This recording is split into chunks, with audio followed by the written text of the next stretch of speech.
இன்று அன்னையாம் திருச்சபை திருத்தூதரும் முதல் திருத்தந்தையுமாகிய புனித பேதுருவின் தலைமை பீட விழாவை கொண்டாடி மகிழ்கின்றது. புனித பேதுருவின் தலைமைத்துவம் என்பது ஆண்டவர் இயேசு கிறிஸ்துவால் அவருக்கு கொடுக்கப்பட்டது.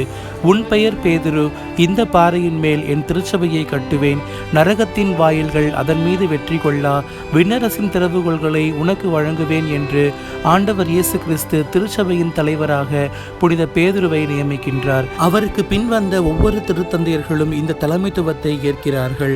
திரு அவையையும் திரு அவையின் மக்களையும் இறைவனுடைய பாதையில் நடத்துவது இவர்களுடைய மிக முக்கிய பொறுப்பாகும். மேலும் ஒவ்வொரு மறைமாவட்டத்திற்கும் ஒரு ஆயர் நியமிக்கப்படுகின்றார். அந்த ஆயர் அந்த மறைமாவட்ட மக்களுக்கு பொறுப்பாளராக இருக்கின்றார். திருத்தந்தை அகில உலகத்தின் ஆயராக கருதப்படுகின்றார். ஆண்டவர் இயேசு கிறிஸ்து ஏற்படுத்திய இந்த ஒரு தலைமைத்துவம் இன்றளவும் அசைக்க முடியாமல் இருப்பது நம்முடைய கத்தோலிக்க திருச்சபையின் பெருமைக்குரிய விஷயமாகும்.